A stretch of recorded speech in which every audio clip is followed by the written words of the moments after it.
Oh, welcome back. It's me again, and I'm doing another review of another film that came out this year. And thanks to the short window, this one was literally just in the top 10 and at the box office, and now it's in my living room. Um, this is The Bad Guys. I'm Mac from MacTheMovieGuy.com, aka John Stark, and I am the best damn blind film critic you're ever gonna fucking find on YouTube. So you hit that subscribe button. Yeah, you do that. Uh, and we're gonna get into this Bad Guys thing. What is this? What is The Bad Guys? I didn't even know what this was until it hit theaters. And then somebody was like, "Ooh, it's DreamWorks," and I was like, "Okay, cool." I feel like this has been really undermarketed. Anyway, um, it's definitely not a top tier DreamWorks film. It basically just takes some generic sort of villainous animal characters, throws them into an Ocean's 11 type setting, and then flips the script, and then they have to become the good guys. And there we go. Like, that's the film in a nutshell. I think there are humans in this because there was like narration where it said when the bad guys were doing something one time that the humans were cowering. And I was like, wait, so there are like walking, talking animals mixing in with humans? I don't understand. That's just going to be a me thing, I guess, because like all of our main characters are all anthropomorphic animals. They'll talk and presumably walk upright. I mean, they drive vehicles and stuff. So I guess I don't know how this works. So maybe that's an audio description problem, but I could not figure out why. Because like Zootopia, there were no humans. So generally when this happens and we have animals walking around talking and driving cars and stealing things from museums, we don't have humans. But in the opening scene with the wolf and snake, it says clearly that there are humans cowering in the bar. So why? What's happening, and why did we not get more clarification? Is that a narration problem? Is that bad writing in the film? I don't know. I was confused. I was confuzzled. And it did kind of take me out of the film for a moment, but then they don't really mention humans a whole hell of a lot after that. They just sort of kind of move on, and sometimes they'll mention somebody, but they won't say like if they're an animal or a human. They'll just be like, the security guard does. And it's like, okay, is the security guard a human or is it like a raccoon? Like, what is happening? So maybe it's partially audio description. I don't know. I have to really, I haven't really thought about it too much, but it's hard to punish a film because if it's the film, then it's the film. If it's the narration, it's the narration. I'm not going to confer with like a sighted person to be like, what do you think? But it might be less than ideal narration that just left me wondering which is human and which is not. Anyway, but the main characters are all animals, and they're all generically named, except for some reason the tarantula gets to have a name. The rest of them are literally just like wolf, snake, shark, and piranha. And then the tarantula is the only one that has a name. And I don't understand why four of them are just named what they are, and everyone else, and she's just named, she gets the name.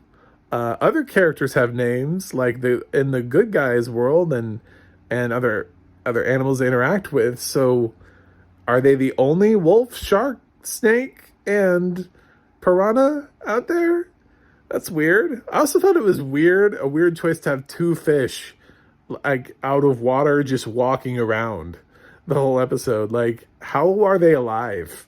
How are the shark and piranha alive?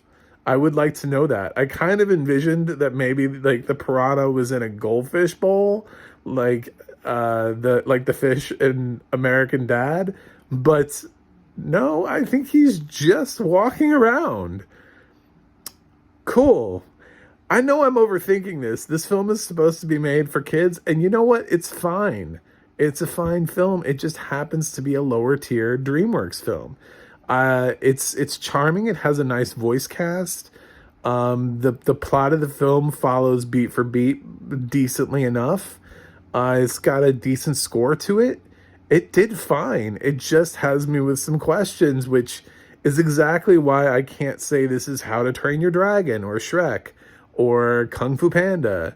This is just something a little bit below that.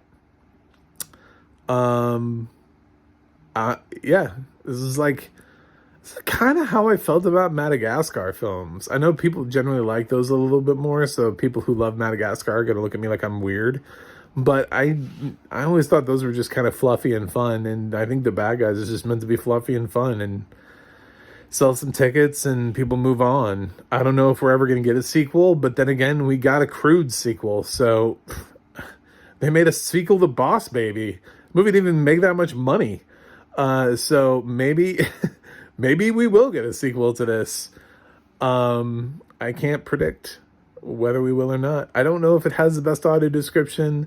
I wish I could give you a better answer on that, but have fun trying to figure out what things are in this film. The twist in this film is so predictable. Yeah, that's pretty much it. I like the voice cast. Good use of Aquafina. She took me out of Raya and the Last Dragon as one of the reasons. She was actually one of the reasons I didn't like that movie that much, because I felt like that film had a little bit more serious tone to it. And every time I hear Aquafina's voice, I still associate her with like comedy, like straight up comedy. And I felt like some of the heavier scenes in Raya and the Last Dragon, I just can't take Aquafina seriously. She also, Shang-Chi, I thought she was miscast in that as well. I love Aquafina, but she has to be put in the right things. I don't know that we're ready for her to be in everything yet. So at least I'm not. But here, I thought she worked great with Sam Rockwell and Mark Maron. Good job, Disney, on casting Mark Maron. Not Disney, DreamWorks. Anyway, watch The Bad Guys with your kids. It'll be fine. You'll be fine. It's okay. It's better than some other animated films I've seen this year. It's actually a lot better than some animated films I've seen this year. We've had some pretty terrible animated films this year. I'm not even gonna lie. We've had like Marmaduke, Ice Age Adventures of Buck Wild, Hotel Transylvania 4, where they couldn't pay Adam Sandler and Kevin James to come back. We had Chicken Hair, which was all right, I guess. So yeah, Bad Guys is better than all those.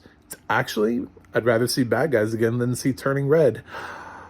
Shock. Yeah, I'm one of those. Anyway, I'm going to go ahead and give The Bad Guys a B. So, I was entertained enough. I just can recognize this is not going to train my dragon. Let me know what you think in the comments.